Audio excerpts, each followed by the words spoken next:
Good morning. This is Father Stephen Kelly from St. John's Church in Detroit. We're continuing our series of daily morning meditations, where we generally look at one or another lessons that are assigned for morning or evening prayer, what is known as the daily office lectionary. And today I thought we'd continue to take a look at the lesson that's assigned from St. Peter's epistle. And it says a short one, but it's got good meat to it. And so I wanted to take a look at that. It's the first epistle of Peter, the 4th chapter, beginning at the 7th verse. But the end of all things is at hand. Be therefore sober and watch unto prayer. And above all things have fervent charity among yourselves, for charity shall cover the multitude of sins. Use hospitality one to another without grudging. As every man hath received the gift, even so minister the same one to another, as good stewards of the manifold grace of God. If any man speak, let him speak as the oracles of God. If any man minister, let him do it as of the ability which God giveth, that God in all things may be glorified through Jesus Christ, to whom be praise and dominion forever and ever. Amen. Okay, like I said, it's a short lesson, 1, 2, 3, 4, 5 verses, but each one of them just contains wonderful wisdom, right? First of all, it says, the end of all things is at hand, right? Now, remember, the disciples, especially the apostles, really believed that Jesus would come back in their lifetime. And of course, that didn't happen. These things like epistles get written because of the need for correspondence, but even the Gospels themselves were not recorded till a few years later because, well, quite frankly, they thought they wouldn't have time to do that, right? They just had to get on with bringing people to Jesus because he'd be coming back any moment. The reality still is that he might be back any moment. Jesus might come back tomorrow. He may come back this evening.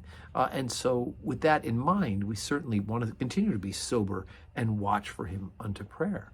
So even though, the end of all things that is at hand hasn't happened yet, and Peter thought it would happen in his lifetime, it could happen in ours. So we do need to be sober and watch unto there. And then, but above all, have fervent charity among yourselves. In other words, charity is another word for love. And so remember, that's how they know we're Christians. That's how we're to interact. We're supposed to reflect the love of Jesus Christ. Remember, his great commandment is that we love one another as he has loved us. And he goes on to say that charity or love shall cover the multitude of sins, right? It doesn't mean that we can say, well, I did this, but it was out of love, so it's not a sin. That's not what he says.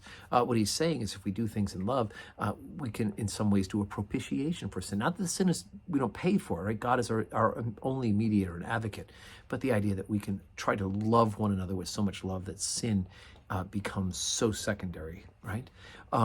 And then hospitality one to another without grudging, right? And right, coffee hour, that's what we do. But more than that, just coffee hour, obviously. And if God has given you a gift, he's given you a gift to serve others, right? So if he's given one man's received a gift, it's to be shared, right? God's given it to you, in other words, to share it, including the gift of grace from God. And so anyway, so all of these things, of course, are important for us, that all of us in the end will be glorified, right? Because Jesus is glorified God. We need to reflect that glory. We need to reflect the glory of Jesus Christ in our lives. So it's a wonderful, powerful teaching. And again, even though it's a few short words, we can just go ahead and have that kind of branded, embedded in your head in good news.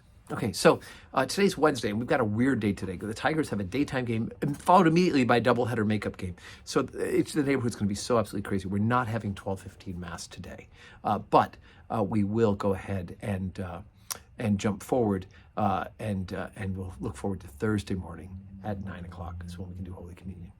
But I do hope your Wednesday is a day that's full of blessings.